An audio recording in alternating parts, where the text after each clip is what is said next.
This is my team right here. All right. So we're going to give the Most High some praise. We want you guys to join in. I know you know it. We're going to sing it, and we're going to sing it as one. All praises to the Most High. Shema Yisrael, Yahuwah, Elohayim, Yahuwah. Come on, y'all.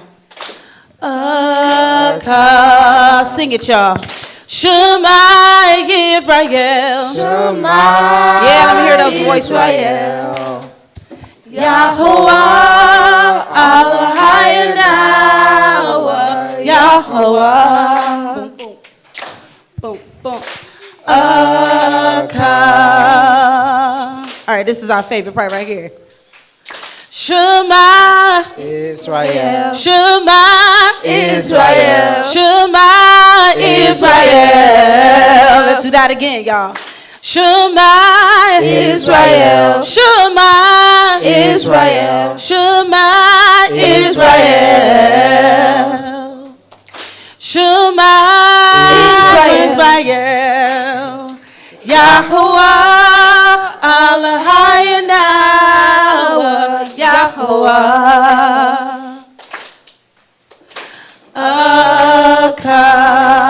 Now.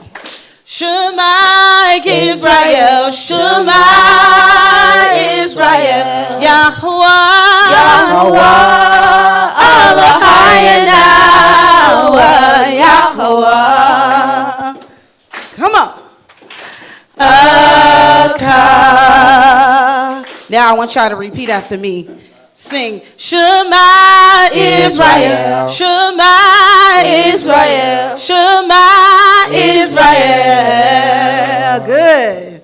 Shema Israel. Shema Israel. Shema Israel. Let's take it up and sing Shema. Shema Israel. Yahuwah Elohayim Yahuwah. Y'all sounding good out there. Let's do that again. Shema Israel. Shema Israel. Come on. Yahuwah Elohayim Yahuwah. Let's bring it back. Let's take it back to the top. Shema Israel. Shema Israel. Yahuwah Elohayim Yahuwah. Let's do it one more time. Shema Israel. Shema Israel. Yahuwah Elohayim Yahuwah. Hey. Come on, let's put our hands together for the Most High. Happy destruction of Nicanor. Give all praise and honor to the Most High, Yahweh, and His Son, Yahweh Shai. Enjoy the feast.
Most part, we should.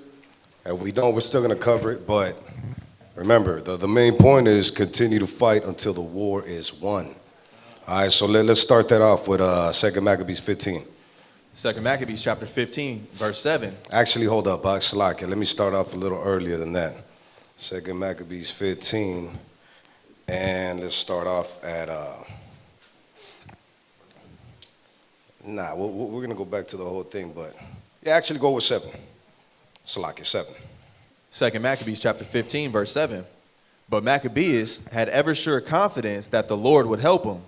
Wherefore he exhorted... No, that's it right there. Y'all hear that though? Read that again, Ak. But Maccabeus had ever sure confidence that the Lord would help him. What do you guys get from that? You got mics out there? Oh, we got them all. All right, y'all can speak. He got one out there. Anybody? What do you guys get from that scripture, from that verse? Don't be shy. Somebody was talking right now. I get trusting in the Most High in Christ, from that. Facts, yeah, but look at what he says. That's exactly what he's saying. But how he lays it out, he says he had ever sure confidence. Have we ever been there? Ever sure confidence? Not really, right? But we're moving towards that goal. But that's the main point, Make sure you continue to fight until the war is won. The brother was literally at war. In all aspects, physical, spiritual, mental, all aspects of war. If you guys haven't read Maccabees, really go back into it and understand it, because it's going to help you understand your history for one, right? But also, it's going to help you explain to your Christian, Catholic, Jehovah's Witness, whatever doctrine type family, friends that you have, you're going to be able to explain to them our history. For real, for real. Because remember, the history right here that we're talking about is during the time of what empire? Greece, right? The Grecians. So then in the New Testament, they talk about there's no difference between what and what. But if you don't understand this history, then how are you going to be able to first, understand it for yourself, and second, be able to explain it to anybody else. So again, remember, that brother, to have that for sure, that ever sure confidence, he knew his background. I mean, if you start at verse 1, 1 Maccabees 1:1, that, we kept dedication a couple of months ago, we already know he came from a lineage, a great lineage, right? Of what? What tribe was he from? Imagine that. You go back to Genesis 49 and understand what Genesis 49 was talking in that prophecy. It wasn't that chart, right? It was about these days and many other times that, history repeated itself. So read that again, Ak. But Maccabeus had ever sure confidence that the Lord would help him. Exactly. So let's go from there to Genesis. Because if you're locked in, anything and everything that comes your way, you're not really gonna care about it. It might mess with you a little bit because we're human, right? We have family members that we care for. But remember, Zion went into it, the bishop went into it yesterday, what love really is. The focus was on the future kings, these little ones right here. And they gotta, if you don't believe what you're talking about, how they gonna believe you? How they gonna stand behind what you're supposedly, right, into? You gotta really be devoted. You're not gonna be devoted if you don't understand it, for yourself. If you just come in and go through the process, we kept dedication, we kept Nicanor, Pesach's coming through. But if you don't really understand and tune in, what's the point? You're not gonna get results. The results you want, they're not gonna come through. Because we're going to get another scripture in a minute, man. Like, you read the book of Maccabees, them brothers were locked in. But let me not talk too much. Let's go to Genesis 18. Genesis 18 and 14, because he was just remembering the law of the forefathers, right, our history. Look at what he says right here. The book of Genesis chapter 18 and verse 14. Is anything too hard for the Lord? At the time appointed, I will return unto thee according to the time of life. And Sarah shall have a son. Remember that story, right? She was out here tripping. The brother was tripping like, man, what? We in our, 90s? What you talking about we going to have a baby? Read that again from the top, back. Is anything too hard for the Lord? We just had a confirmation of that. All praises to the Most High, right? Yathrawan and baby Micah, right? That family, clap it up, all praises. Imagine that. All that these heathens, these so-called physicians, right, of no worth, were telling them, and look at what happened at the end of the day. Brother kept just on point, him and his wife, right, with the support, and at the end they're like, look, it's going to happen, it's going to be all right. Baby came through, healthier than any other kid, right?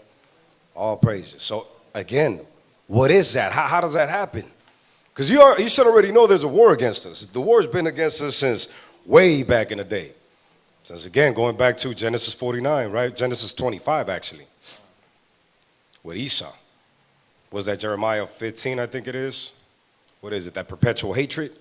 Or 25 and 5? Let's actually go there right quick so we could recall that.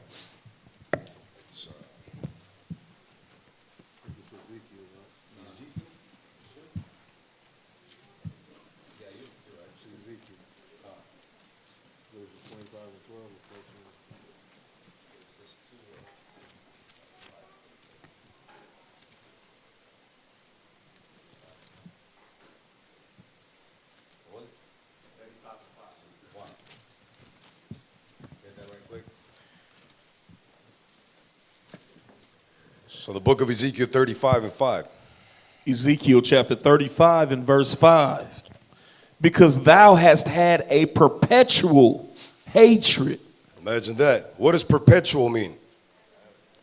Eternal, right? And it's talking about Esau right there. So again, the focus is our history. But again, the focus is us and our mission. To make sure that we endure until the end, right? And that's on a daily. So then if we're reading this, read that again, Ak. Because thou hast had a perpetual hatred and hast shed the blood of the children of Israel by the force of the sword in the time of their calamity. You hear that? And then the judgment comes forth. Go ahead. In the time that their iniquity had an end. So we'll go on with that in the future, right? But the whole point that I'm bringing this precept out is to understand that there's a perpetual hatred. So while you out here like, oh, you know what, that's a good white person. That's a good Edomite. mind is cool with me. All right, cool. If you want to believe them lies, go ahead. But you got to understand who's who. Bishop always tells you, like, I'm cool, I ain't tripping on no heathen. But when it's go time, hey, we already know who's who. Let's not forget that, though. Because even for you kids, you guys get enticed by these heathens, by the little BS that they made, they create and that they do, you get caught up. You start forgetting about your lineage, right? The legacy that we're supposed to be focused on. So we can't forget that. Let's go from there, let's go to Matthew. Matthew 19 and 26. So we read in Genesis 18 and 14, right, that nothing is impossible. Nothing's too complicated for the Most High. But what makes it complicated, though? We make it complicated. Our lack of faith. We be out here doubting. And again, remember, it's critical, man, that we stop that doubt. We really ground ourselves, because if not, we're not going to make it.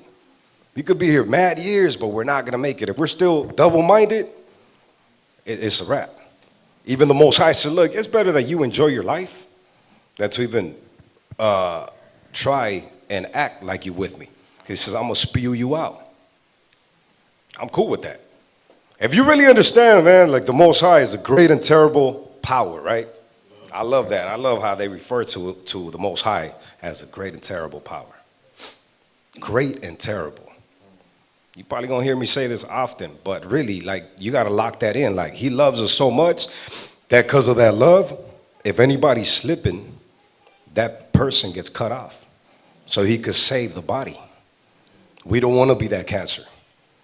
And if we think we're that cancer, then guess what? We gotta check ourselves.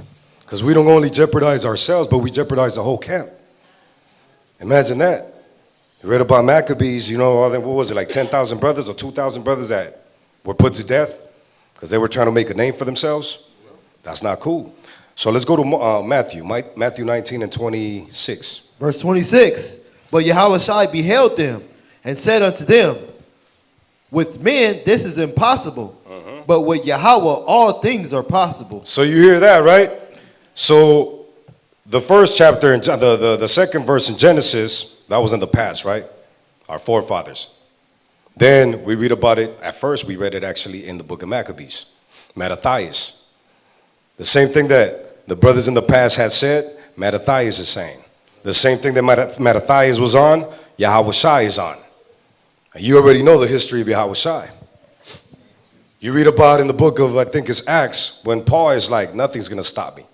Shipwrecks, beatdowns, all of that. He lines up a whole list, right?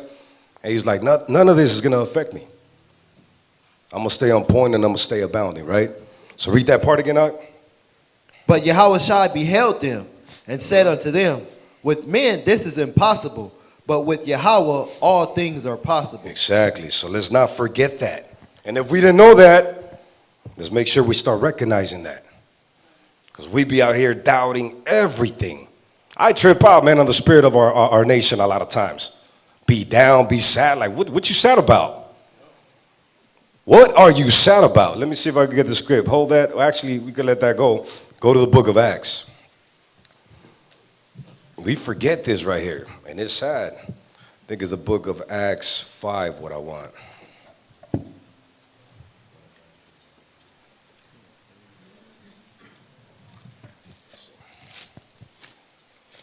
Salakia right quick. Let me get the right chapter.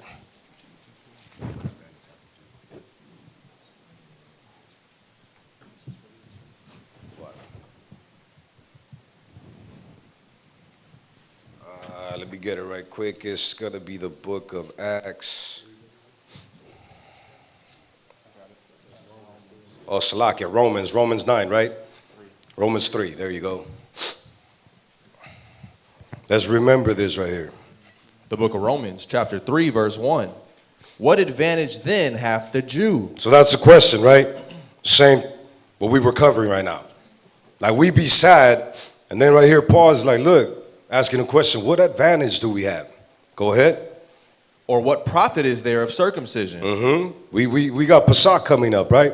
All the brothers here have been clipped. If not, we got brothers that came from all the way up north to get that done because it's part of the covenant. All praises to the Most High. But that's how serious it is. You all got to recall that. Like, that's how serious this is. You got brothers that came in young than a mug, man, straight up went and got it done.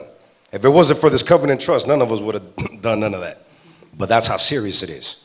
So then he says, what profit is there of circumcision? Go ahead. Much every way, chiefly because that unto them were committed the oracles of God. Imagine that, right? So he's letting you know the reason why we got to abide to these laws, right? Go ahead.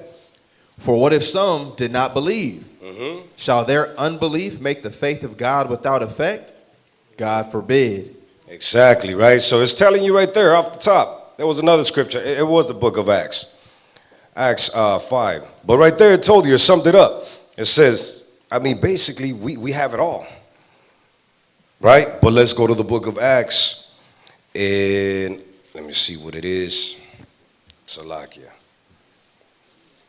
Yeah. Now, is it 29? Nah, even Yahweh Shai. He sent even Yahweh Shai. Salakia. I'm going off the top a little bit because it just came in the spirit. If I don't get it, basically the scriptures say that the Most High, like, what advantage do we have? He already broke it down. And then he's letting us know that even Yahweh Shai was sent for us. So, yeah, that's it. The book of Acts, chapter 5, verse 30. The God of our fathers raised up Yahweh Shai, whom ye slew and hanged on a tree. Him hath God exalted with his right hand to be a prince and a savior, for to give repentance to Israel and forgiveness of sins. Exactly. So you see that. But again, Salak, it's another scripture that I'm looking for. But it's letting you know that this whole book is for us. If you look at the book of Esdras, he's telling us that the world was made for our sake, right? So then what do we sweat? Why are we sweating these little tiny things? These things that have no value at the end of the day, right?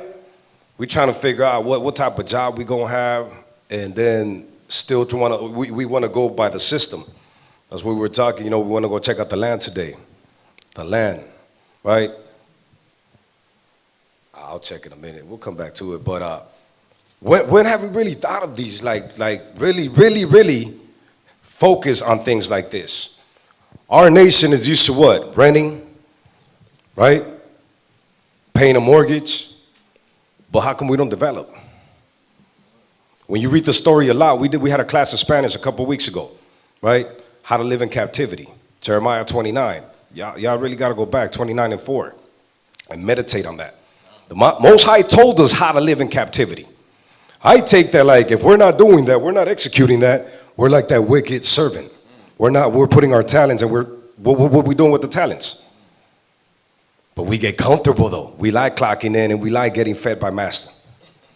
We love that. Nah, man, our people were revolutionary. And we're going to touch on that in a bit, but just dwell on that. There's no reason for us to be feeling down, right? Go to Acts, though. Acts, Romans 8 and 18. Romans 8:18.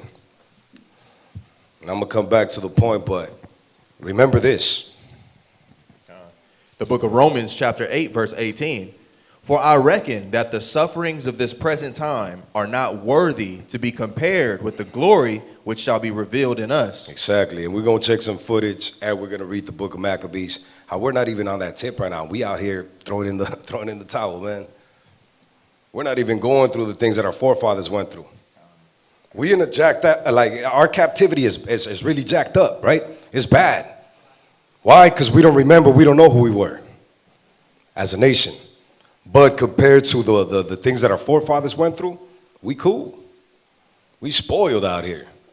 But we got to understand, that's why we got to recall our history so we don't get caught up with these gifts. What do gifts do?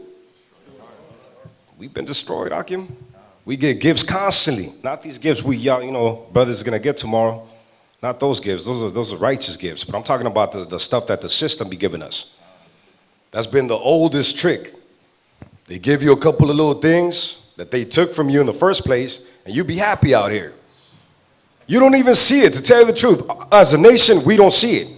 You can see it in people's spirit, just getting through and going through the little routine, right? we really got to tune in, Akim, for real, for real. Because if we were tuned in, we would all be putting in work. But that's not the case yet, right? But again, it's necessary that we tune in. There's a lot of blessings that are coming our way right now. And I'll be talking to a couple of Akim, and it's like, it's a lot of blessings coming our way. That means a lot of what's going to come as well. A lot of turmoil, right? Because you read about it in the scriptures. Joseph had them dreams. He prepped up. The Most High allowed the brother to prep up. 7 years of plenty, and then the 7 years that followed. We're in a recession right now. We don't really see it. Because again, the way we are trained, we've been conditioned to think everything's cool. But it's not. So again, remember, continue to fight until the war is won. But let's go from there. Let's go to Mark 10:27.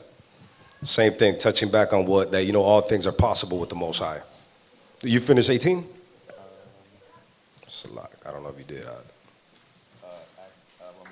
Yeah. No, I don't think you did. Yeah. I just read it again. Salaki. Romans 8:18. For I reckon that the sufferings of this present time are not worthy to be compared with the glory which shall be revealed in us. Exactly. So just, just bringing it up again for them times when you guys feel down or whatever. Just remember, whatever we're going through, it's nothing. It's nothing if we endure until the end. If we don't, then guess what? Again, it might sound cruel, but the Most High said it. It's not my words. He's like, it's better that you just fade away. Be sincere. Examine yourself. If you're against your will in this walk, don't fool yourself. But again, that's not the will of the Most High. His desire is that every Israelite would make it. So again, it's your will, your choice, right? So let's go from there. Let's go to Mark. Mark 10:27. The book of Mark, chapter 10, and verse 27. And Yahushua, looking upon them, said, with men it is impossible, but not with God. For with God all things are possible. Let's remember that, all right? Let's remember that. Let's not forget this. With the Most High, all things are possible. So let's go get another one in Luke 18:41. There's many accounts of this, right?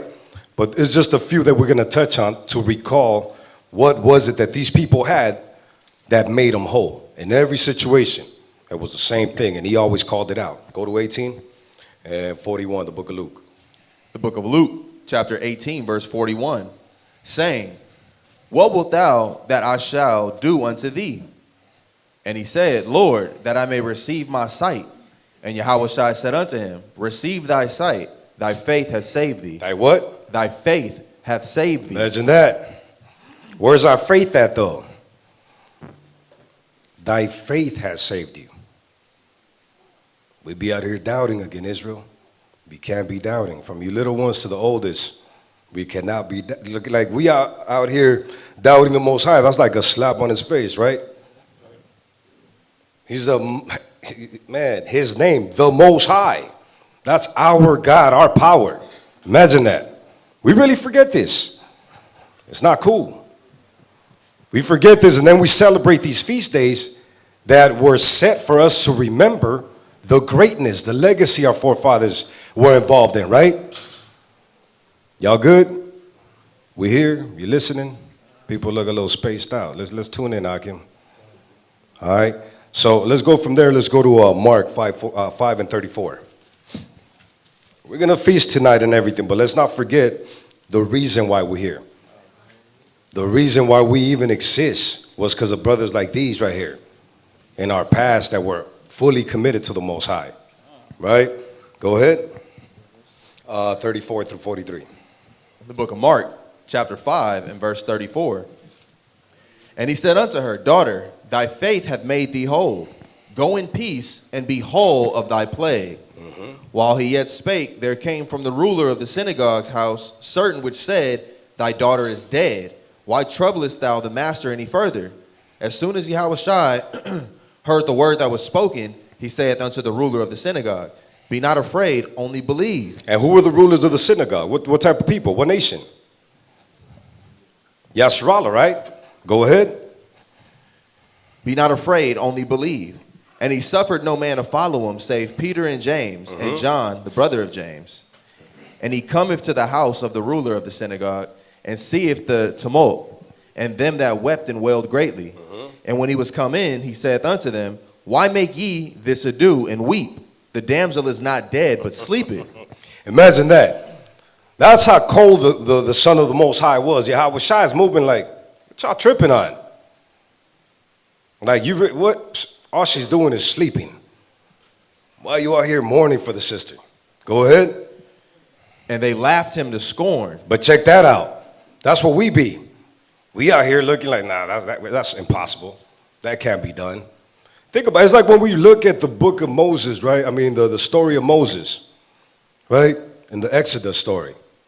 And then we read about the plagues. And after witnessing all these plagues, what do we do as a nation? We go melt all the gold and create what? Crazy. The book of Judges, that's exactly what we're living nowadays. We got to quit that, Akim, as a nation, including that's all of us, right? But I'm saying, like, we really got to tune in, because it's like, he out here with confidence. Why make you this dude? Like, why you weeping? And then they laughed at him. To scorn. That's heavy right there. That's Yahweh Shai, the Son of the Most High. Think about that. But that's the same situation that we have sometimes. A lot of times. Most of the time. Go ahead. And they laughed him to scorn. But when he had put them all out, he taketh the father and the mother of the damsel, and them that were with him, and entered in where the damsel was lying. You see how he kept it low key, though? He wasn't out here trying to make a big scene or anything. He was just like, look, I'm going to show you exactly what I'm about. Go ahead. And he took the damsel by the hand and said unto her, Talitha Kamai, which is being interpreted, Damsel, I say unto thee, arise. And straightway the damsel arose and walked, for she was of the age of 12 years. And they were astonished with a great astonishment. Imagine that. So it's obvious to the human eye, right? She was dead. She was gone. But showing you right there, the Most High Son is like, Yahweh Shai, like, look, all things are possible through my Father. Because he tells you himself, I'm nobody. But I do my Father's will. We send them up constantly, twice every lesson. And then we go ahead and do the opposite, right? Let thy will be done. Like hypocrites, we roll out and do the complete opposite. Again, we got to examine ourselves. Finish that up, Buck. Verse 43. And he charged them straitly that no man should know it, and commanded that something should be given her to eat. Imagine that, right? So he went about his business, continued on. So he wasn't out here. So that's another thing you could check and you could see as far as how we're supposed to be moving compared to how the church be acting and moving, right? They make a spectacle of all these things that it's not even of the Most High. But let's continue on with the next chapter. Let's go to 6, 1 through 7. Chapter 6, verse 1. And he went out from thence and came into his own country, and his disciples followed him. And when the Sabbath day was come, he began to teach in the synagogue. And many hearing him were astonished, saying, From whence hath this man these things? And what wisdom is this which is given unto him, that even such mighty works are wrought by his hands? So he's doing this on the Sabbath, right? For all the Christians that said Yahweh Shai and keep the Sabbath. He kept the Sabbath. They all kept the Sabbath. But check this out. Because I'm saying, like, when you really read our history, you knock out so many birds as you go ahead and study our great lineage, right? Because look at what he's going to talk about right now. So the focus is obviously the great wonder that he's doing. But look at how they refer to this brother. Go ahead. Verse 3. Is not this the carpenter, is not this the carpenter, the son of Mary, the brother of James and Joseph, and of Judah and Simon? You see that? So they knew who he was. For a lot of our people that say, oh no, but Jesus was different, right? He was angelic. That's why he wasn't able to, he was able to do everything that he was able to do. Nah, he was one of us. You could read in the book of Hebrews. In all aspects, he was just like us. But he was focused. Go ahead. And are not his sisters here with us? And they were offended at him. Man, look at that. But check this out again, because we're talking about that. And we got to start being humble ourselves to really hold down the people that are around us. Imagine the family that we have right here. Brothers, sisters that are here on that mission to try to be better, right? To connect with the law, to keep these laws. We understand what our duty is, right? But we forsake that a lot of times. And I'm just speaking in general. We've come a long way. All praises to the Most High, but in general, because we still do these things. As humans, right, we got to disconnect from them carnal, what do we call it, traits that we still have. All those disabilities in reality, right? And tune in to the spiritual aspect of things. So look at what he's going to tell them right now. Because they were out here tripping on him and offended, like, this is just a carpenter, the son of Mary, the son of Joseph. Go ahead. But Yahushua said unto them, a prophet is not without honor, but in his own country. Okay, so pause on that, right? So this General Assembly and yesterday, no, actually the General Assembly, anybody that was in attendance, what did we talk about? What was one of the focus of the presentation of the General Assembly? Traveling. Again, let's tune in, Akim. We see it right here. Yahweh Shai is telling you, in our own town, a prophet is without honor. Brothers that have traveled, see how this word is a whole different situation in another place, in a third world country, south of the border, even in another state where they don't have camps. So again, like he said, it's not only for the brothers that are going on the missions, it's our duty. If you read about the churches in the scriptures, if you read about the apostleship in the book of Acts, everybody sold what they owned to make sure that what? That nobody lacked, right? So understanding that means that everybody was able to go ahead and complete the missions that we were able, that are required of us. So he's telling you right here, a prophet is not without honor, but what? But in his own country, and among his own kin, and in his own house. So again, let's not take this for granted and understand that we need to take these missions. You got two brothers that went out of the country, and look at how they're doing out there. They're putting in work. All praises. Exactly. So now, after that, we got brothers in Canada. We got brothers, what are the other states? Texas, Detroit, right? Georgia, Trinidad, Canada. So imagine. So now, how important do you think it is for us to take these missions? Very important.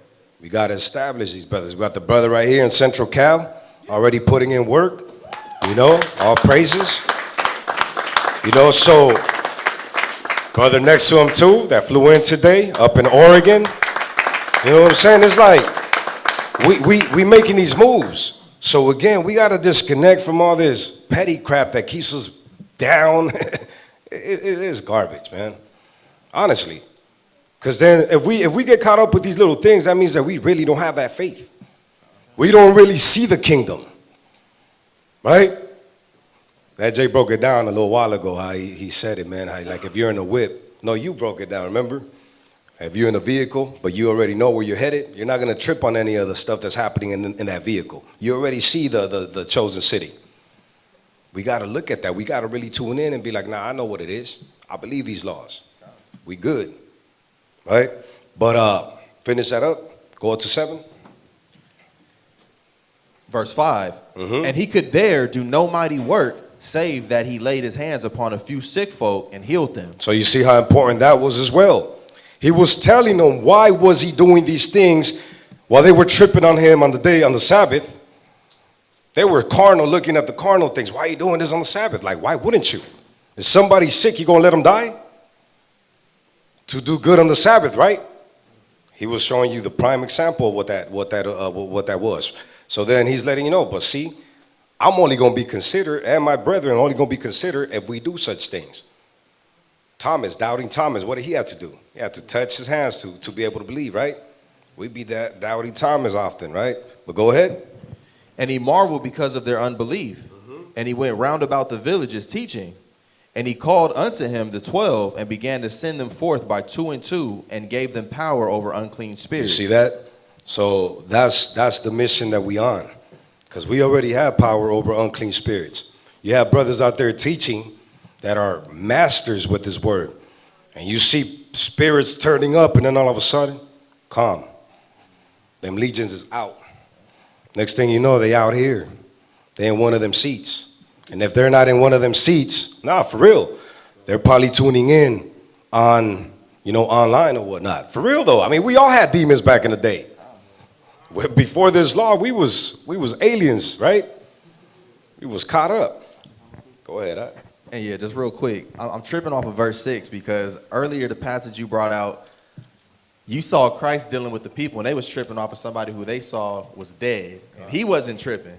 But yet it says that he marveled when he looked at his people's unbelief.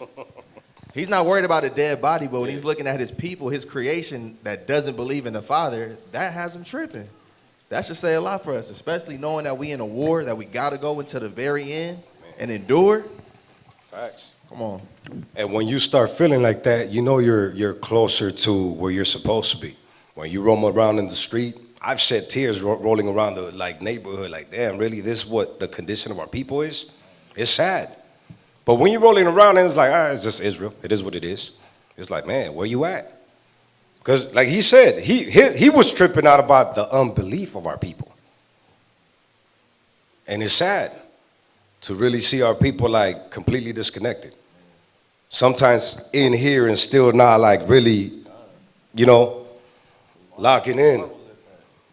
We trip out. But again, it's all it takes. You fix that through fast, through one of the main things is coming together. When you out there, you say, I'm going to watch it on TV. I'm going to watch it on the tube or whatever. Nah, the spirit is not there. You be distracted and everything. When you up in here, it hits. I have brothers and sisters like, man, who been talking to you about me? Like, nah, it's just the word. The word's cutting you.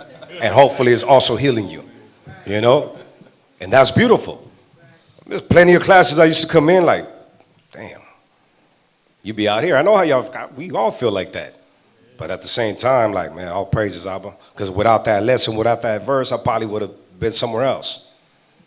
That's confirmation that this is a spiritual book, right? Let's go from there. Let's go to Maccabees now.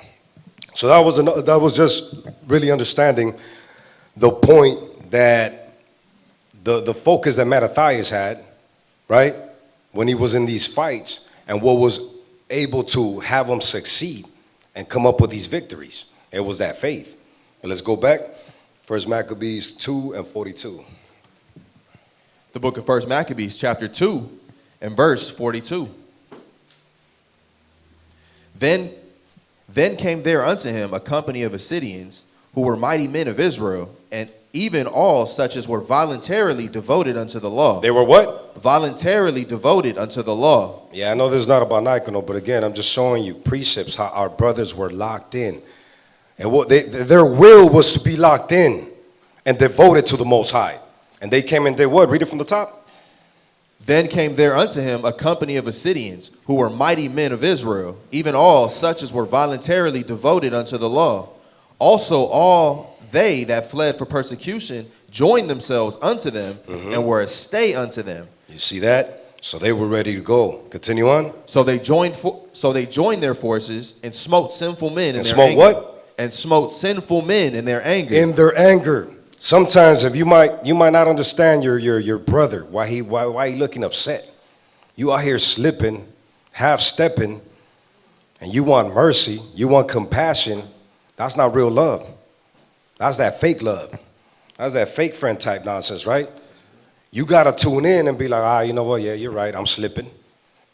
That correction is better than secret love, right? That open rebuke.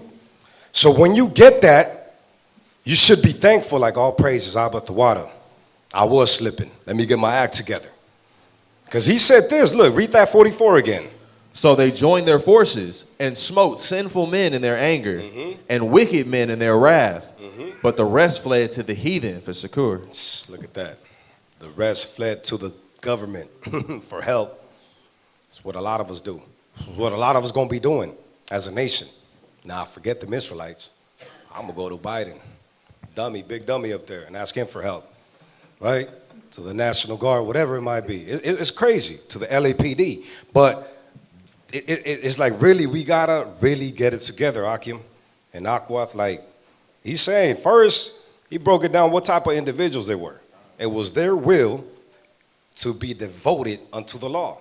That's why I said what I said earlier. If you're here against your will, reconsider that, because you're low-key just wasting your time and maybe people's, other people's time and endangering the pack. Again, it's not to discourage anybody. It's to go ahead and examine ourselves. Because it happens. Sometimes doubt kicks in so heavy that you be like, man, am I even worthy? The Most High opened it up to you. He gave you the word. Now it's on you to see what you do with it. We already know what to do with it. It's on us if we're going to do it, right? But let's go from there. Let's go into the history. Let's go into the history of the Maccabees. So let's go to Maccabees, back where we started. Let's start at 14. Second Maccabees, yeah, Second Maccabees 14. Let's see, what time? Let's cut it short. Let's just go to 15. Whenever you guys have time, man, read really. It'll come together if you really read all the battles. It wasn't just one battle. We celebrate dedication. We celebrate the destruction of Nicanor, right? What other one do we celebrate? Memorial of Simon, right? But there's a lot more to it. Like these are just the feast days that, you know, our brothers were laid out to go ahead and keep as a memorial. But as you read through it, man, you got to read about Mattathias, right? No, Mattathias, the pops. You see how he went out. He was an elder. Well, we read about that, right, during the feast. But I'm saying, like, really read the whole book so you really could lock in and understand. But let's go ahead and read 14. Salakia 15, 15:1. Second Maccabees 15:1. Second Maccabees chapter 15, verse 1. But Nicanor, hearing that Judas and his company were in the strong places about Samaria, resolved without any danger to set upon them on the Sabbath day. Nevertheless, the Jews that were compelled to go with him said, Oh, destroy not so cruelly and barbarously, but give honor to the day, which he that seeth all things hath honor with holiness above other days. So if you look at this situation, there was a bastard named Alcimus, right, an Israelite. He was out here fighting, trying to get the power of the priest, trying to obtain the priesthood, but he was wicked. So he went ahead and got together with these heathens and came against the nation of Israel. So they're fighting Israel on the Sabbath because there was a fight prior to that in the first book of Maccabees that our brothers didn't fight and actually died during the Sabbath. Then they took counsel and said, to do good on the Sabbath, we must go ahead and do it. So they're using this as a strategy. So remember, Judith tells you that. Fifth book of Judith. The enemy knows who we are and how we operate. So they were like, all right, let's creep on them. Let's move on them on the Sabbath. So then we have the upper hand on them.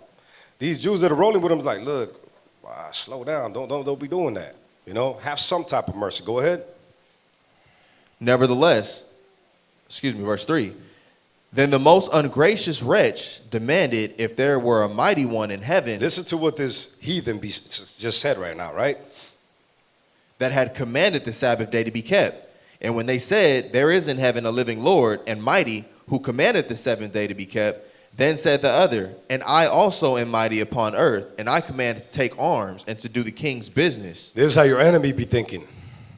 Isn't that how they operate? What Sabbath? Nah, if you don't work on the Sabbath, you're fired. They look at you like, what Sabbath? Your own family members. Why? Because that's the way the system has laid it out. There's nothing new under the sun. That's what this wicked individual said. If there was a God, there's no God. What God commanded for you to keep the Sabbath? Then he claimed to be himself a God. He said, read verse 4 again. And when they had said, there is in heaven a living Lord and mighty, who commanded the seventh day to be kept, then said the other, and I also am mighty upon earth, and I command to take arms and to do the king's business. Imagine that, right? So tune in, listen, and then analyze how some of our family members be doing that. Right. We read earlier that our people went and slayed the sinful men. It wasn't only sinful men from the other nations, it was from our nation. You read Lamentations, it says the daughter, the father, they're going to go at it with each other. It's like what Matthew 24 talks about. You read Lamentations, it says the daughter will go ahead. The mom will slay the daughter and vice versa. The father will go ahead and slay the son. That's what we're reading about, right? So it's telling you right here, this is how the heathens used to think. Then we got Hellenized, and that's how we operate now. The Sabbath, the Sabbath, whatever. That's something them Hebrew Israelites keep. I used to be a Hebrew Israelite, but now I'm something else. Found myself.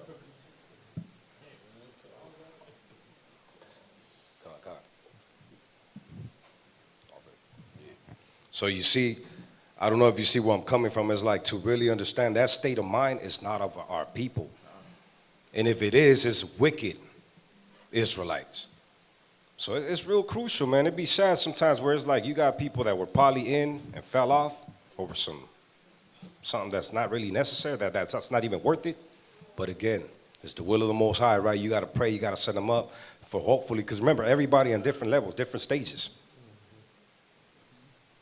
You know, I remember I came in 2012, I already knew about these scriptures, but I'm thinking like, oh, you know, to do good on the Sabbath, I could do whatever I didn't finish during the week. That's not the case. We'd be out here cooking. Again, we coming in, and that's another thing we got to understand, like, where is that person? We got to have mercy on people. We want to judge with the craziest judgment, not understanding, like, look, they're just coming in. They're just getting it together. They don't know no better. Yahweh Shai said it's like, Yahweh, you know, forgive them. They know not what they do. That's compassion right there. But again, it's not a reason for you to continue to slip. But again, we got to have that mercy on each other. Know the state of our flock is really vital for us to really know each other. We can't just see each other 30 minutes, a couple of minutes on a Sabbath or on a feast day and think we know each other. And then think that we're going to be able to succeed and overcome all these difficulties when we're not tuning in to what the scripture says, which is we're at the step of what type of man? A godly man, right? So we're not really having that counsel with people that are tuned in, that are about this law. We're not going to do that great. We're not really going to succeed. Joshua 1:8 sums that up. But go ahead, continue on. Verse 6, the end of verse 5. Yet he obtained not to have his wicked will done. So Nicanor, in exceeding pride and haughtiness, determined to set up a public monument of his victory over Judas and them that were with him. But Maccabeus had ever sure confidence that the Lord would help him. So now we understand what the scripture was talking about, right? And you can read, more behind that to really understand. Like in one chapter, in First Maccabees, it talks about him coming through. And we're actually going to get that because it goes with that perpetual hate. Let's go there right quick. What is it? First Maccabees.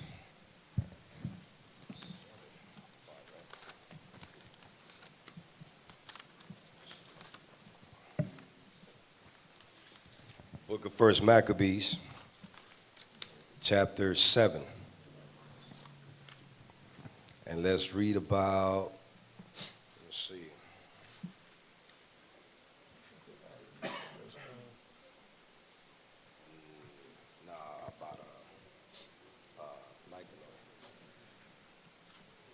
Start off at 5. First Maccabees. So we could go back and understand this Alcimus character, right? Chapter 7 and verse 5. Mm-hmm. There came unto him all the wicked and ungodly men of Israel, having Alchemists, who was desirous to be high priest for their captain. So you see that? What I was talking about earlier. We're just going to touch on it to really understand. So these are sellouts of Israel. So again, it's a couple of things that you really got to check out and understand. He's telling you right here, there's going to be sellouts. We're going to take our own people out because guess what? They chose to go against the Most High. So that's what this guy's doing, right? And then he's coming through with the armies of the enemy nations. Go ahead. And they accused the people to the king, saying, Judas and his brethren have slain all thy friends and driven us out of our land. You hear that? Think about that. That sounds like a lot of our people, right? You read these comments and some of these, revolutionary documentaries that you see, or perhaps, some type of situation that where, the Native Americans were done dirty, and you say a comment like, yeah, our people always suffer. They say, how you gonna say you suffer? You didn't live those days. You didn't live in those times. You out here always making excuses. And they'll be the first ones to turn you in when they hear what you about, what your lineage is, and what the end is going to be. I've gone to powwows where they're like, what are you doing here? I'm like, you know what I'm doing here. If not, you wouldn't be talking to me. Just because you don't believe in the Bible, that's cool. But the brother that I'm talking to, he's asking. So let it be. And I'm like, as a matter of fact, why are these heathens in here? Why are these sodomites in here? How you going to claim that you're anti the colonists, right? The colonialism that happened, they came and conquered our people, but you're cool with all these heathens in the mix, and you're cool with all these sodomites in the mix. Oh, no, see, it's different. No, it's not different. You know what the book says?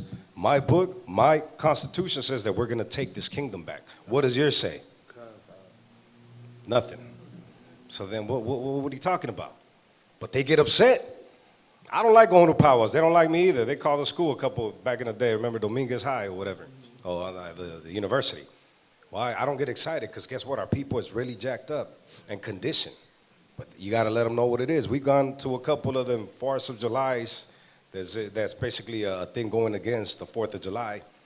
And our people talking about, yeah, we're going to get, dress in skirts and dance and call the mother god or some nonsense. I'm like, what does that mean? I mean, it just, we try to tune ourselves to our culture. I'm like, that's not our culture, brother. That's not going to bring you anything but more of the conditions that you in already. People get upset. They see them fringes, they already know, like, all right, cool, it is what it is, though, but guess what? That's our duty. But our people would rather live a fairy tale and say that this is a fairy tale. Crazy. When it's documented, you got presentations that just went down 2 weeks ago, and prior to that, and all these documentaries, right, that prove to you, you got archaeology that prove to you, books that prove to you that this is all factual. But yet, your little rain dance, or not even that, I'm not going to disrespect like that, but whatever else they be doing that's not tuned in, it's not of this. It's not of the Most High. But you give that more value than this book right here. It's crazy. But again, it's part of the time that we're serving for disobeying the Most High, right? We would forget the law. But continue on up. So these are these bastards right here going against our own people. Go ahead. Now therefore, send some man whom thou trustest, and let him go and see what havoc he hath made among us, and in the king's land, and let him punish him, let him punish them with all them that aid them. Then the king chose Bacchides, a friend of the king, who ruled beyond the flood, and was a great man in the kingdom, and faithful to the king. And him he sent with that wicked alchemist, whom he had made high priest, and commanded that he should take vengeance of the children of Israel. You see that? But who started all this? Israel. An Israelite, right? Think about that. Again, nothing new under the sun. We still in the same situation right now. We tell our people about what we're doing this evening. They look at us like, you crazy. What for? Why? That's not you guys. That's in the past. All right, cool. But guess what? It's telling us right here. And go ahead, continue on. Verse 10, so they departed and came with a great power into the land of Judea, where they sent messengers to Judas and his brethren with peaceable words deceitfully. But they gave no heed to their words, for they saw that they were come with a great power. Then did there assemble unto alchemists and Bacchides a company of scribes to require justice. Now the Assyrians were the first among the children of Israel that sought peace of them, for they said, one that is a priest of the seed of Aaron is come with his army, and he will do us no wrong. Imagine that. That's why a lot of people's like, it's whatever, man. I'm going to do me, we're going to do us. You got to be, again, really locked in and understand who's doing what. There's a camp that's lacking judgment, right? Is that cool? It's not cool. You got a lot of confusion within Israel because everybody like, look, we should all be cool with each other. Imagine these brothers right here, the Assyrians got caught up because they see, oh, that's a Levite, and he's come with his army. He ain't gonna harm us, we cool. What happened? 14. For they said, one that is a priest of the seed of Aaron is come with his army, and he will do us no wrong. So he spake unto them peaceably, and sware unto them, saying, we will procure the harm neither of you nor your friends. Whereupon they believed him. Howbeit, he took of them 70 men, and slew them in one day. You hear that? Immediately. Don't it sound like all them treaties, them broken treaties? But again, we got caught up. If we knew our history, we would have been on point. Treaties, what are you talking about? Man, we know your lineage. We know what you're about. Our forefathers said, in this book, it tells us that you have a perpetual hatred towards us. We're not going to fall for that crap. It's like us, hey, you know what, y'all Hebrew Israelites, we're going to make a treaty, and you know what, we're going to give you such and such and such, and call it a peace. Call it a truce or whatever, right? Be stupid if we take that, if we believe that nonsense. But again, that's why this history is so vital. If we understand our history, then we good. We know what position each nation plays, right? Continue on. According to the words which he wrote, the flesh of thy saints have they cast out, and their blood have they shed round about Jerusalem. Man. Go jump to 20. Verse 20. Then committed he the country to Alchemists, and left with him a power to aid him. So Bacchides went to the king, but Alchemists contended for the high priesthood. And unto him resorted all such as troubled the people, who after they had gotten the land of Judah into their power, did much hurt in Israel. Now when Judas saw all the mischief that Alchemists and his company had done among the Israelites, even above the heathen. Even what? Even above the heathen. Man, isn't that what happens, though? Black on black crime, brown on brown crime. The East Side really ain't doing much. It's us. Nothing new under the sun. Go ahead. He went out into all the coasts of Judea round about, and took vengeance of them that had revolted from him, so that they durst no more go forth into the country. On the other side, when Alchemists saw that Judas and his company had gotten the upper hand, and knew that he was not able to abide their force, he went again to the king and said all the worst of them that he could. Then the king sent Nicanor, one of his honorable princes, a man that bare deadly hate unto Israel. That part, that's what I wanted. 26. Read that again. Then the king sent Nicanor, one of his honorable princes, a man that bare deadly hate unto Israel, with commandment to destroy the people. So now you see what type of individual this Jake was, right? Nah, Salakia.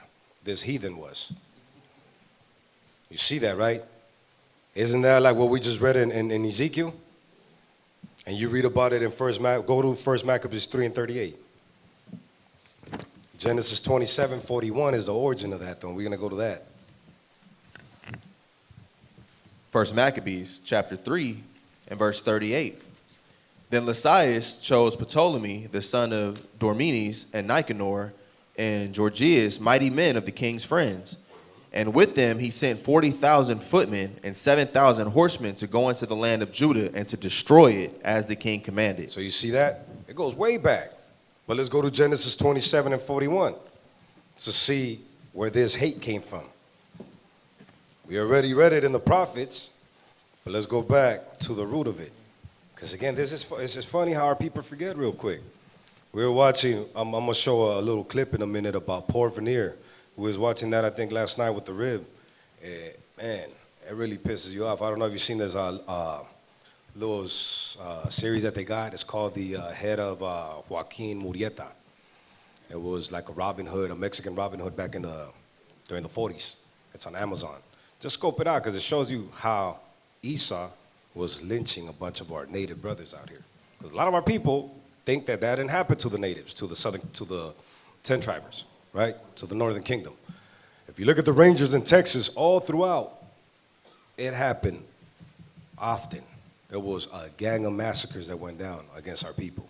And it wasn't only us, it was, the southern kingdom. A lot of us just, the brother broke it down recently in his podcast. Brothers, if you don't know, you have a podcast right here with the brother Ka'amai and a podcast with the brother Yatab. You guys got to tune in. They put in a lot of work.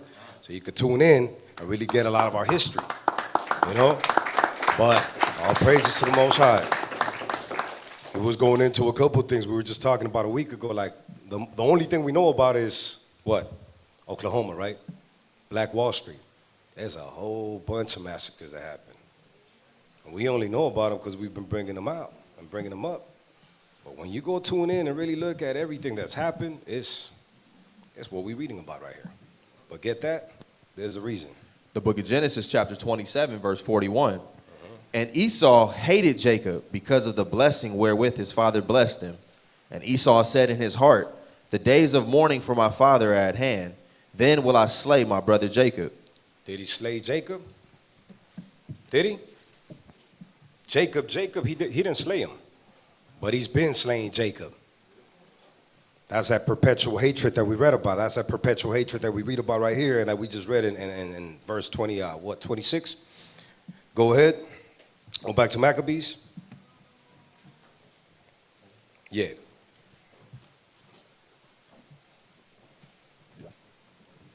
First Maccabees 7 and 26 again.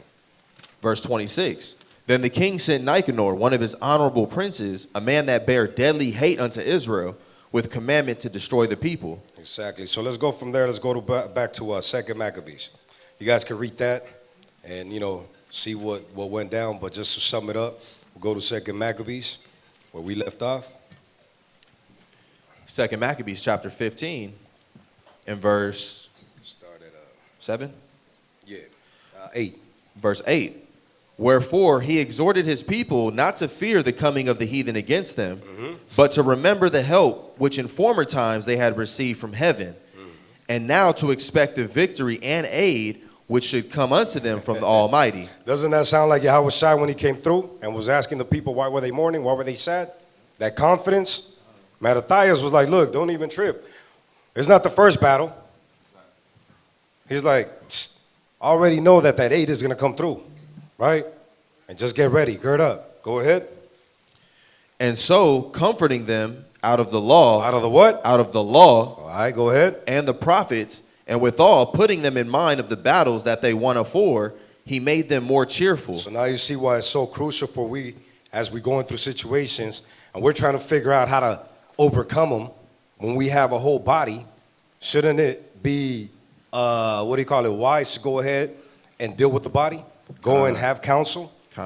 Instead of trying, I'm going to step away for a minute. I'm going to try to figure it out on my own. No, you're not. Then them legions is going to come up and take you down. And sometimes you don't have the ability to even come back. Next thing you know, you out in the world, don't even realize it. You in that state of mind of Saul, when you still think that you're for the Most High, but you out here going and getting witches, dealing with palm readings and cards and horoscopes and, all that other crap. But still, shalom, I'm still from the tribe of whatever. Nah.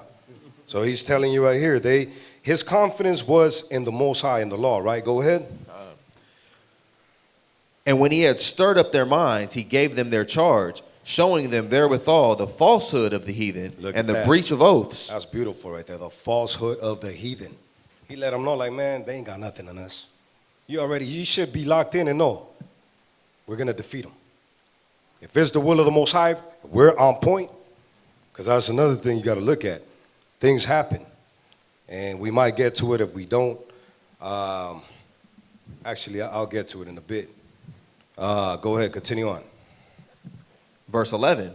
Thus he armed every one of them, not so much with defensive shields and spears, as with comfortable and good words. And beside that, he told them a dream worthy to be believed, as if it had been so indeed, which did not a little rejoice them. You see that? So he goes in and gets tuned in. Like, what am I gonna have? What am I gonna do to make sure that my brothers, right, my fellow soldiers, are certain that we're gonna take this battle? So again, knowing the state of thy flock, he knew who was rolling with him. Because let's look at what had happened in previous times. Let's go to 2 Maccabees. Yeah, we'll come back to it. But 2 Maccabees 12. Again, to understand how crucial it is for every one of us to do our part. Because look at what happened here. 2 Maccabees 12 and 40. 2 Maccabees chapter 12, verse 40. Now under the coats of every one that was slain, they found things consecrated to the idols of the Jamnites, which is forbidden the Jews by the law. Then every man saw that this was the cause whereof they were slain. So you hear this battle, they didn't take it. A lot of people died. A lot of Israelites died. As they came and tried to recover the bodies, they found these idols. Go ahead. All men, therefore, praising the Lord, the righteous judge who had opened the things that were hid. You see how cold that is? They were not mourning for the brothers. I mean, they were, but they weren't. Because they were like, well, that's judgment. Yeah. You're done. You got put away. Because what? You weren't locked in. Your confidence was not in the Most High. Go ahead. Betook themselves unto prayer and besought him that the sin committed might wholly be put out of remembrance. Besides that, noble Judas exhorted the people to keep themselves from sin, for so much as they saw before their eyes the things that came to pass for the sins of those that were slain. Man, Judas was a cold brother, man. Go ahead. You know what? That's heavy right there. I think a lot of people miss that. You know, the reality of it is a lot of times people, we have things that happen to us. We have tragedies. We have losses. And a lot of us tend to focus on what we've lost. And definitely not why, but right here when it says, all men therefore praising the Lord, the righteous judge. So there's an acknowledgement that the Most High judged in a righteous manner. Yeah, we missed, like you said, we missed our loved ones. You know what I'm saying? But the reality of it is what's more important than mourning them and feeling some type of way about them, we get an opportunity to get right with the Most High. That's why I followed up and said, betook themselves unto prayer and besought him that the sin committed might wholly be put out of remembrance. That's heavy right there, man. We got to stop worrying and feeling some type of way about what happened to us and look and say, okay, well, what's the reason for this happening? Can you reveal this to me, Most High? Because obviously there must be judgment. I just wanted to say something about that. That's heavy right there. I want to add something to that too, because not only did he do that, they were talking about forgetting the ones that committed the sin. Some of us don't want to get rid of the jakes that's committing sin. Yeah. They got put to death, and then they was like, first they were sorrowful, but then they seen the idols that they had. They was like, oh, shoot, I got to take my hand up off of them. That's the Most High judge them. And we don't be wanting to do that as a nation of people. We be still feeling sorry for the wrong people.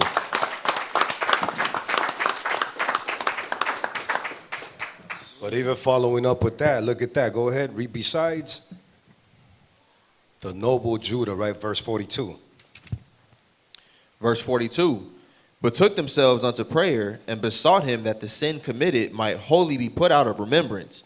Besides that, noble Judas exhorted the people to keep themselves from sin, for so much as they saw before their eyes the things that came to pass for the sins of those that were slain. So see how that judgment, that correction was always in order and play? It's like you already seen what happened. You don't want to get caught up. And it's like we already read about, you know, in the book, what was it, Joshua?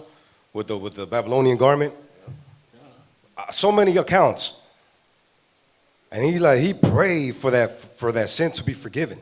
Like, Abba, please don't let this just follow us to destruction. Judgment's been set, and let me correct my brethren to not slip up. Right? Go ahead. For if he had not hoped that they were slain, should have risen again, it had been superfluous and vain to pray for the dead. And also in that he perceived that there was great favor laid up for those that died godly. That died what? That died godly. Exactly, because not all of them died because of that. There's some brothers that went out godly. So you see that balance was always there with this brother. Continue on. It was an holy and good thought, whereupon he made a reconciliation for the dead, that they might be delivered from sin. Yahweh Shai did that too, right? That's what we're supposed to be doing all the time. But let's go ahead and finish it up. Let's go back and, yeah. 2 Maccabees chapter 15, in verse 11. Verse 12. And this was his vision, that Onias, who had been high priest, a virtuous and a good man, reverent in conversation, gentle in condition, well-spoken also, and exercised from a child in all points of virtue, holding up his hands, prayed for the whole body of the Jews. This done, in like manner, there appeared a man with gray hairs. Listen up. And exceeding glorious, who was of a wonderful and excellent majesty. Who do you think that is? Who? Yep. So Yahweh Shai, right? So he's letting them know. Imagine, what are we reading about? Grecian. Yahweh Shai came when? And the Roman. In the future. But that's how tuned in this brother is. Right? Go ahead. Then Onias answered, saying, This is a lover of the brethren, who prayeth much for the people and for the holy city, to wit, Jeremiah the prophet of God. Whereupon Jeremiah, holding forth his right hand, gave to Judas a sword of gold, and in giving it spake thus, Take this holy sword, a gift from the Most High, with the which thou shalt wound the adversaries.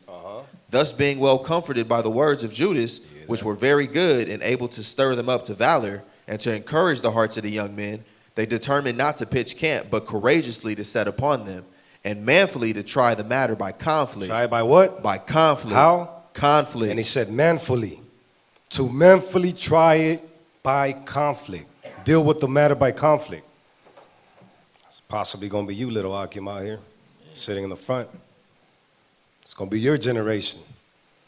So you got to really lock in. One of you guys are going to be the one playing this role, giving them courageous words when you in battle. For real, for real. Yep. If you really believe this. So that's what this brother did. And what happened? Because the city and the sanctuary and the temple were in danger.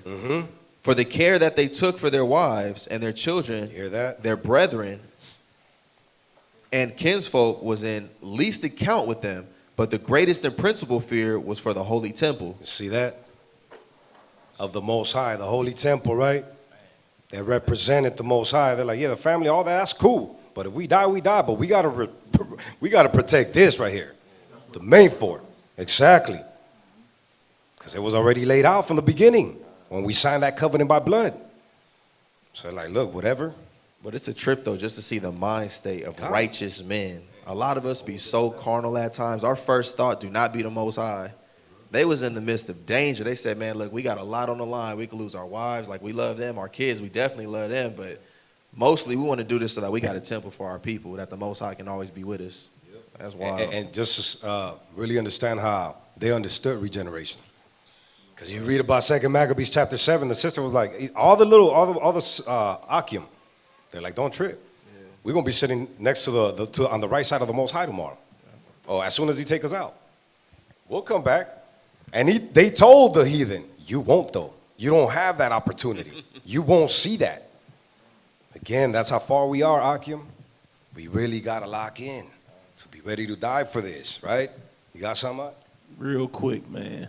See, a lot of people don't understand. They understood at that point, like you said, not only did they understand regeneration, and they believed it, but they also understood if that temple was destroyed, that it would affect them for generations to come. Man. Remember, dedication, that's what it was about. We rededicated the temple that they had already taken. Right? We got the ability to build it during through Cyrus. Again, through the Most High. He allowed Cyrus, another nation, to allow us to go ahead and build it. It wasn't the first time. It was a couple of times. So obviously that was the focus. Like, nah, we gotta protect this. Like Jake said, legacy. Right? That's that fort. But we don't understand these things. That's why I'm telling you, Jeremiah 29 is crucial for us to really understand what owning land is all about. Because then you really like the little clip you're gonna see in a minute. But again, look at the Mexican War. It was all that. They were taking, man, when you look at, they took, I think, 30% of Mexico. Y'all seen Mexico on the map, right? It's pretty big. 30% of it is America's now. So all these ranches, all these ranches that these heathens own that claim to be theirs, it's not theirs. It wasn't theirs. But again, we came to that conclusion due to our sins, our iniquity. But go ahead, let's finish it up, and then we're going to go to that clip right quick. Jump down to 22. Verse 22. Actually, 21. Maccabees sing the coming of the multitude and the divers preparations of armor, and the fierceness of the beast stretched out his hands toward heaven and called upon the Lord that worketh wonders, knowing that victory cometh not by arms, but even as it seemeth good to him, he giveth it to such as are worthy. As are what? As are worthy. Again, we go through problems, troubles. You even got people doubting that the Most High exists. Are you worthy? Are we worthy? He says he's going to give you that victory if you're worthy. Go ahead. Therefore, in his prayer, he said after this manner, O Lord, that didst send thine angel in the time of Ezekiel, king of Judea, and didst slay in the host of Sennacherib 184 and 5,000. Wherefore now also, O Lord of heaven, send a good angel before us, for a fear and a dread unto them. And through the night, and through the might of thine arm, let those be stricken with terror that come against thy holy people to blaspheme. And he ended thus. Then Nicanor and they that were with him, coming forward with trumpets and songs. But Judas and his company encountered the enemies with invocation and prayer. So that fighting with their hands and praying unto God with their hearts. Imagine that. That's heavy, because sometimes we get into altercations and we don't pray. We are here trying to, man, that's for us in the front lines. You know, we've been in situations where it's like, sometimes we trying to deal with each other. And we don't lock in like, man, all right, let's send them up and fight. They were fighting and sending them up. All in one accord, right, in sync. Go ahead. They slew no less than 35,000 men. For through the appearance of God, they were greatly cheered. Go ahead. Now when the battle was done, returning again with joy, they knew that Nicanor lay dead in his harness. You hear that? That's what we're celebrating this evening. Not him, but his death. Right? All praises. Go ahead, finish it up.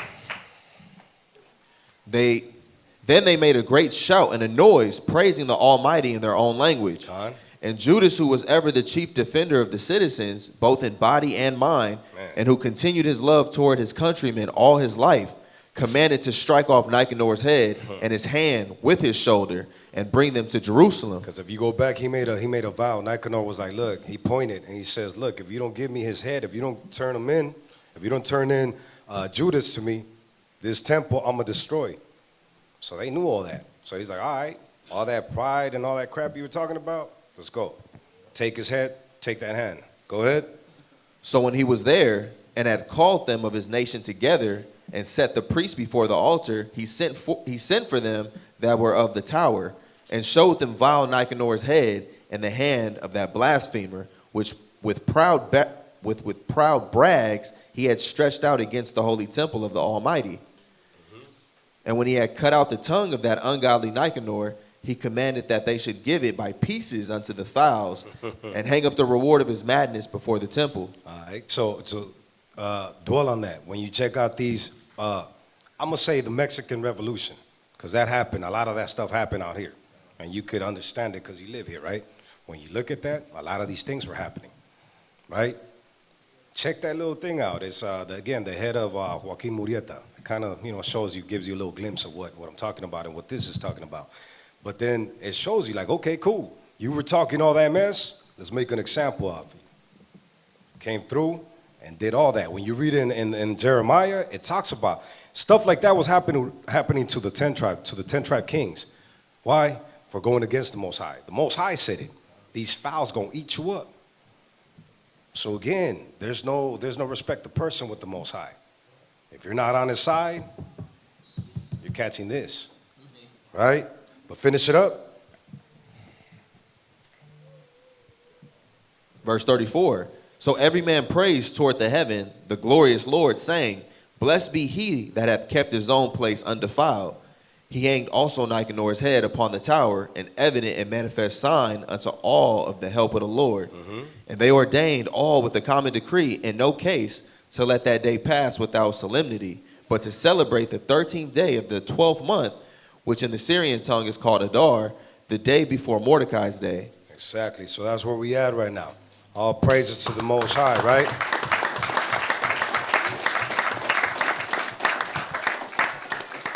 And before we end it up, just play that clip right quick, Ark. If you could go to AB, tune in. AB. Just check this out. This is one of the many, but this is called the Massacre of Port Veneer. That's volume. Unmute the aux. And it's not tuned in. There you go. Bring it back.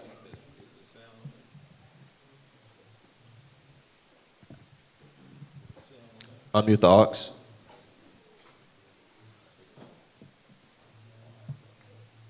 In 1818, the whole town disappeared in the wake. This is the Texan town of Port Veneer, or where it should be today. In the early hours of January 28, 1918, the whole town disappeared in the wake of a forgotten massacre.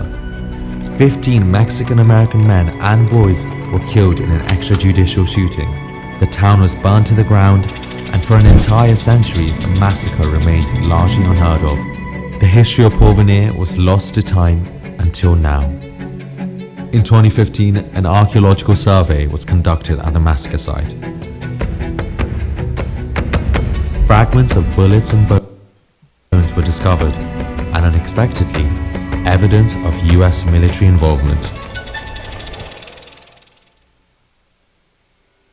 The Porvenir massacre occurred during the chaos of the Mexican Revolution, where conflict around the US-Mexican border inflamed anti-Mexican sentiment. The massacre really needs to be understood against the backdrop of the Mexican Revolution. This is Julie Prieto, a historian who has closely studied US-Mexico border relations.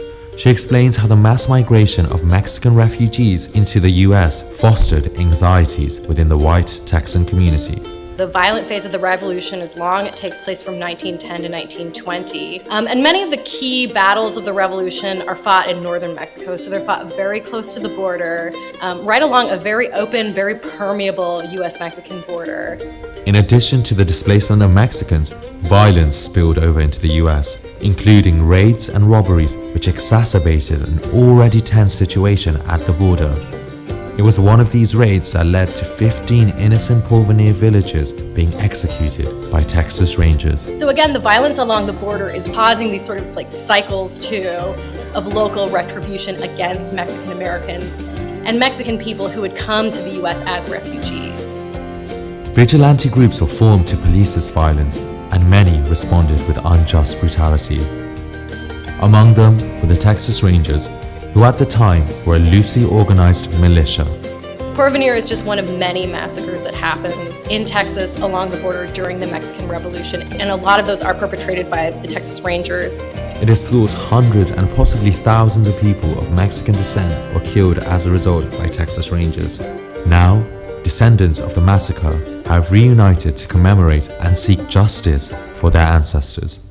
We're talking over 100 years of this history not being known. When I heard about it, my mission was to get the word out. This is Arlinda Valencia. Her great-grandfather, Longino Flores, was one of the 15 victims killed by the Texas Rangers in Porvenir. My great-grandfather died a horrendous death, and he died with people that he worked with every single day. They were all like family. It was just normal until that horrific night. They went in and they burned everything down. So there is no porvenir. You know, when you talk about, well, how's the community doing? Well, no, I'm sorry, there is no community. It's gone. In 2015, the first archaeological survey of the massacre site was conducted, the findings of which have been recently published.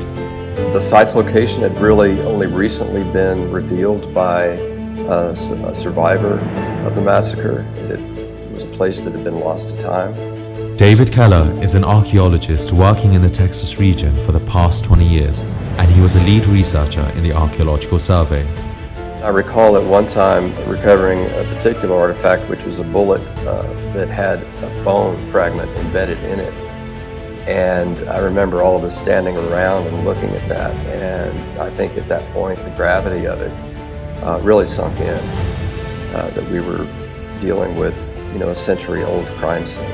13 bullets and bullet fragments along with 4 cartridges were found. A forensic ballistic analysis suggests most of the ammunition found was fired from military-issued pistols or rifles. Basically, these findings strongly implicate the military as being involved in this massacre. This changes our previous understanding, as it's thought that the US military only had a minor role in the massacre. It does complicate the contemporary accounts, which suggest that the Army escorted the Rangers to town, stood by on a bluff close by while the massacre was taking place, and then waited until the Rangers left to go back into town. So they were involved, but they didn't pull the triggers. Are there other scenarios whereby these things could have ended up on the ground without military involvement? Yes, there are. And we're still looking into those. And I probably won't rest until we really get to the bottom of it.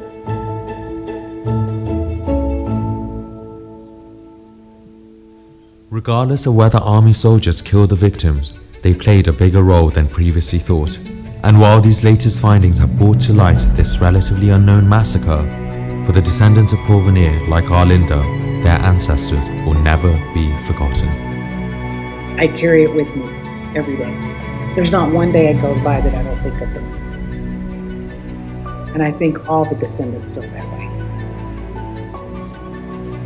So you see that? And then, like I said, that's just one of many. And the only reason they were able to lay out the whole story was because Mr. Flores, one of the only survivor, finally spoke when he was in his 90s.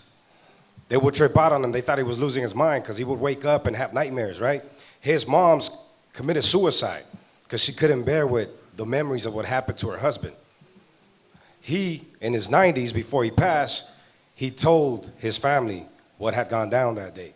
And that's the only reason they kind of like, you know, were able to put all the pieces together.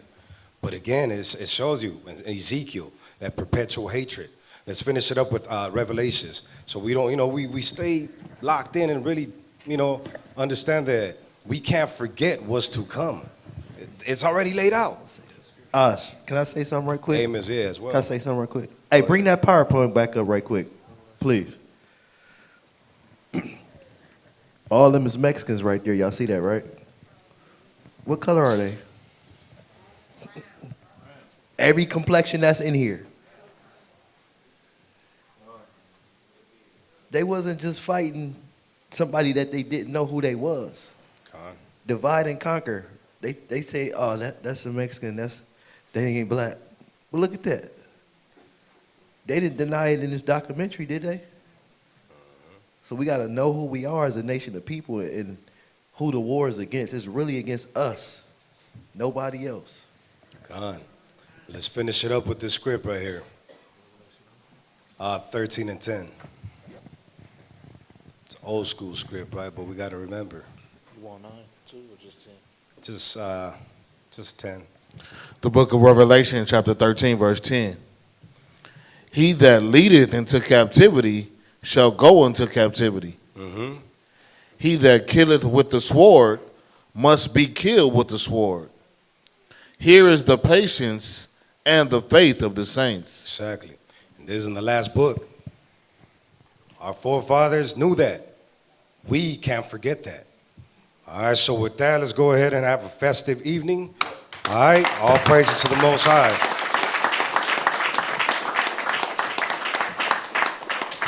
Any announcements? Are we good?